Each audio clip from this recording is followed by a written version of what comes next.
Break के बाद स्वागत है आपका। और बड़ी खबर आपको बताऊं, जहां प्रधानमंत्री नरेंद्र मोदी अगले हफ्ते रूस के दौरे पर रहेंगे और 22 अक्टूबर को रूस जाएंगे। प्रधानमंत्री मोदी 22-23 अक्टूबर को रूस में होने वाले ब्रिक्स सम्मेलन में प्रधानमंत्री मोदी शामिल होंगे। रूस के कजान में 16वां ब्रिक्स शिखर सम्मेलन आयोजित किया जाएगा। प्रधानमंत्री नरेंद्र मोदी रूस के राष्ट्रपति व्लादिमीर पुतिन के निमंत्रण पर 22 और 23 अक्टूबर को कजान में आयोजित होने वाले 16वें ब्रिक्स समिट में भाग लेने के लिए रूस का दौरा करेंगे। विदेश मंत्रालय ने ऑफिशियल नोटिस में कहा है, strengthening मल्टीलैटरिज्म for just global development and security theme पर आयोजित होने वाला ये शिखर सम्मेलन नेताओं को अहम ग्लोबल मुद्दों पर चर्चा करने के लिए एक अच्छा मंच प्रदान करेगा। विदेश मंत्रालय ने कहा, शिखर सम्मेलन ब्रिक्स द्वारा शुरू की गई पहलों की प्रगति का आकलन करने और भविष्य में सहयोग के लिए संभावित सेक्टर्स की पहचान करने का एक मूल्यवान मौका प्रदान करेगा। अपनी यात्रा के दौरान प्रधानमंत्री मोदी ब्रिक्स सदस्य देशों के अपने समकक्षों और रूस के शहर कजान में बुलाए गए नेताओं के साथ द्विपक्षीय बैठक भी करेंगे। ये इस साल प्रधानमंत्री मोदी की रूस की दूसरी यात्रा होगी। वो रूस के राष्ट्रपति के साथ अनौपचारिक मुलाकात के लिए मॉस्को गए थे। यूक्रेन पर रूसी आक्रमण के बाद से उनकी मॉस्को की ये पहली यात्रा भी थी। पिछले दिनों अगस्त महीने में प्रधानमंत्री मोदी ने रूसी राष्ट्रपति से फोन पर बात की और यूक्रेन संघर्ष को जल्द समाधान की ओर ले जाने का आग्रह किया। ये बातचीत प्रधानमंत्री मोदी द्वारा कीव का दौरा करने और यूक्रेन के राष्ट्रपति व्लादिमीर ज़ेलेंस्की से मिलने के कुछ दिन बाद हुई थी। और अब एक बार फिर प्रधानमंत्री नरेंद्र मोदी, आपको बता दूं, रूस में होंगे, जहां रूस में प्रधानमंत्री नरेंद्र मोदी मुलाकात करेंगे व्लादिमीर पुतिन से और ब्रिक्स में शामिल होने वाले तमाम देशों के राष्ट्राध्यक्षों से।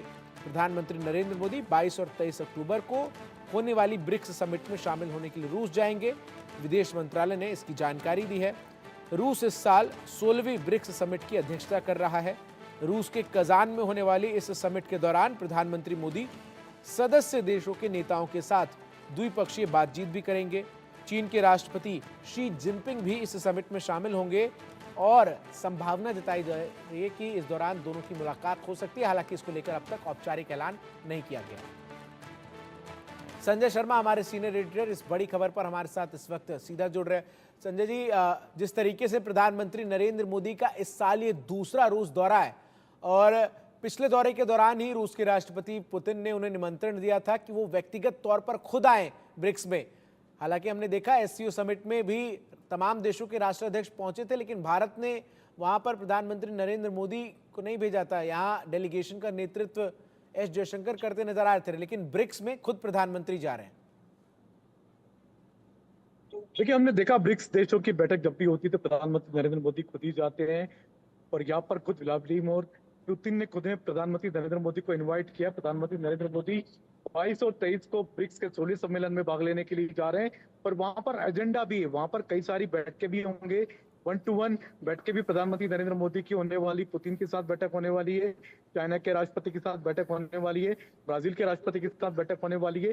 तो प्रधानमंत्री नरेंद्र मोदी की पहले से ही अपने जितने भी काउंटर पार्ट्स हैं उनके साथ बैठ के पहले से तय है। बैठक का एजेंडा भी तय है ब्रिक्स सम्मेलन का कि किस तरीके से ग्लोबली अपनी शक्ति को बढ़ाना है, ब्रिक्स के देशों को अपनी शक्ति मजबूत करनी होगी और साथ ही साथ शक्ति के साथ में सुरक्षा को भी मजबूत बनाना होगा। कॉपरेशन, आपसी कॉपरेशन को, आपसी तालमेल को, आपसी सहयोग को भी मजबूत बनाना होगा। तो ये जो ब्रिक्स सम्मेलन जो हो रहा है, जिन हालात में हो रहा है, वो काफी महत्वपूर्ण है, इंपॉर्टेंट भी है। और साथ ही साथ आपने जैसे एससीओ सम्मेलन की बात की तो वहां पर एस जयशंकर इसलिए गए क्योंकि पाकिस्तान में उनकी बैठक और भारत और पाकिस्तान के बीच में, आप भी जानते हैं, सभी जानते हैं कि इसमें भारत और पाकिस्तान के बीच में डायलॉग नहीं है। जी हाँ, बातचीत नहीं हो पा रही है। प्रधानमंत्री नरेंद्र मोदी ने खुद ने जाना अवॉइड किया, लेकिन वो चाहते थे कि एससीओ सम्मेलन का बायकॉट न करे।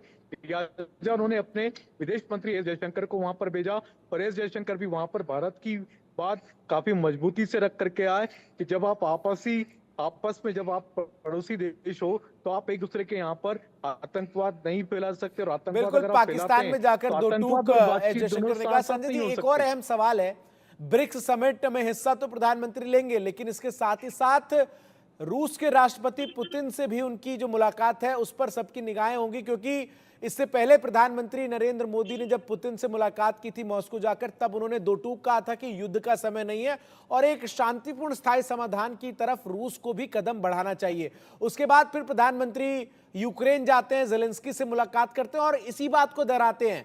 और भारत की जो भूमिका इस बीच नजर आती है, जिसकी पुतिन खुद तारीफ करते नजर आते हैं कि बार बार प्रधानमंत्री मोदी जो है यूक्रेन का मुद्दा मेरे सामने उठाते हैं और वो स्थायी शांति की बात करते हैं। ऐसे में पुतिन से होने वाली उनकी ये बैठक कितनी महत्वपूर्ण हो सकती है?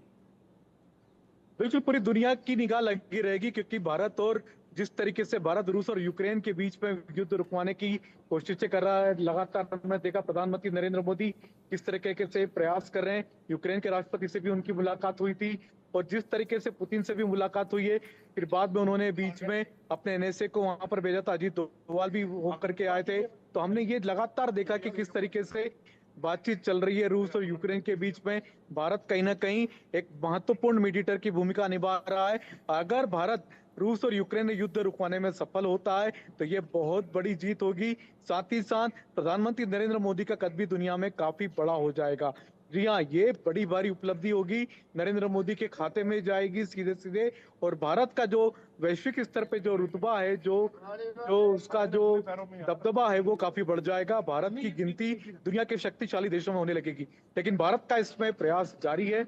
सबसे पहले भारत ने एक काम किया कि दोनों देशों के जो युद्धबंदी थे उनको छुड़वाने में सफलता हासिल की। अब आगे किस तरीके से बातें बढ़ती हैं वो देखना होगा। और संजय जी, निगाहें इस बात पर भी होगी भारत क्योंकि ब्रिक्स के समिट में चीन के राष्ट्रपति शी जिनपिंग भी पहुंच रहे हैं।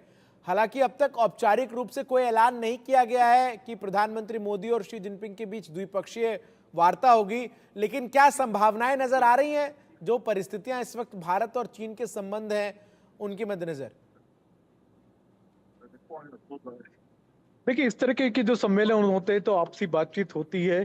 पाकिस्तान की बात अगर हम छोड़ दें तो चाइना से भी बीच बीच में मुलाकात होती रही। प्रधानमंत्री नरेंद्र मोदी की शी जिनपिंग से लगातार मुलाकात होती रही है। तो कहीं ना कहीं जो जब भी चाइना से मुलाकात होती है, सीमा विवाद का मामला सामने आता है। सीमा पर जिस तरीके से लगातार कंस्ट्रक्शन एक्टिविटी कर रहा है चाइना, सड़कों का जाल बिछा रहा है, उसको लेकर के भारत ने भी अपनी आपत्तियां जाहिर की हुई है। तो लगातार दोनों के बीच में तनाव भी बना हुआ, तनाव को बीच बीच पर दूर करने के उपाय भी होते रहते हैं। तो इस तरह की बैठकों से बीच बीच में जो तनाव बढ़ जाते हैं उसको कम करने में काफी मदद भी मिलती है। तो भारत के प्रधानमंत्री नरेंद्र मोदी की मुलाकात रूस के राष्ट्रपति पुतिन से होगी, तो साथ ही साथ चाइना के राष्ट्रपति शी जिनपिंग से भी उनकी मुलाकात होनी है, ब्राजील के नेता से भी उनकी मुलाकात होनी है। तो अपने काउंटर पार्ट से मुलाकात करके अपने अपने देशों का हित रखेंगे। और साथ ही साथ जब आप ब्रिक्स देशों के बीच में आप आपसी कोऑर्डिनेशन की बात करते हैं, आपसी रक्षा सहयोग को मजबूत बनाने की बात करते हैं, तो जब आप अपनी से एक दूसरे की सीमाओं पर अगर निगाह रखेंगे तो फिर ये तालमेल और सहयोग कैसे बन सकता है।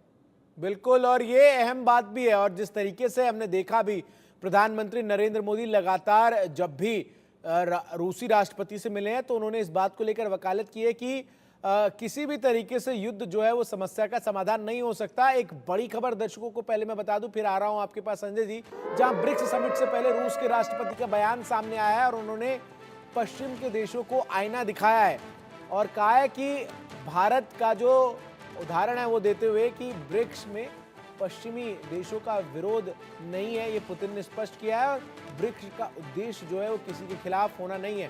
भारत ब्रिक्स का अहम सदस्य है, ये भी पुतिन की तरफ से कहा गया है। समाधान की कोशिश के लिए मोदी का आभार। पीएम मोदी बातचीत में हर बार मुद्दा उठाते हैं, मोदी स्थायी शांतिपूर्ण समाधान पर जोर देते हैं।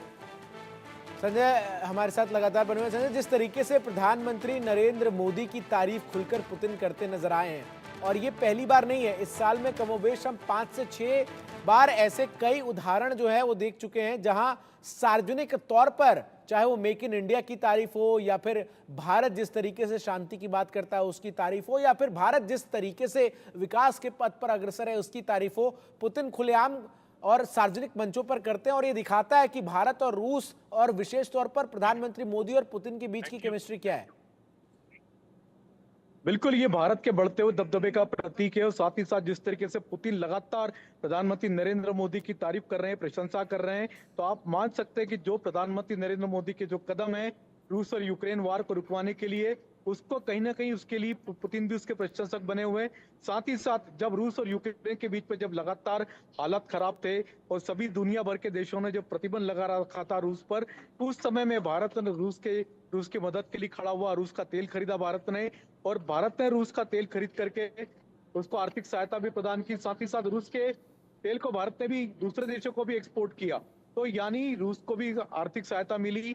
आर्थिक प्रतिबंध के समय में भारत ने उसकी मदद की, और साथ ही साथ रूस हमारा भारत का सबसे बड़ा रक्षा सहयोगी आज से नहीं है, लगभग पिछले 60-70 सालों से पुराना हमारा रक्षा सहयोगी बन के खड़ा हुआ है रूस, और आज भी उतनी ही ताकत से खड़ा हुआ है। प्रधानमंत्री नरेंद्र मोदी की जो तारीफ है वो ऐसे नहीं हुई, लगातार प्रधानमंत्री नरेंद्र मोदी ने इसलिए प्रयास भी किए हैं, और साथ ही साथ अमेरिका को भी समझाया कि क्यों किस तरीके से रूस से तेल खरीदना जरूरी है, रूस का तेल खरीदना क्यों उसके हित बिल्कुल, में। तमाम हालांकि वैश्विक चुनौती के बीच भारत ने अपनी विदेश नीति को स्पष्ट रखा है और यही भारत की बढ़ती हुई धमक वैश्विक पटल पर जो है उसको दर्शाता है। बहुत बहुत शुक्रिया संजय जी आपका हमारे साथ जुड़कर तमाम जानकारी दर्शकों तक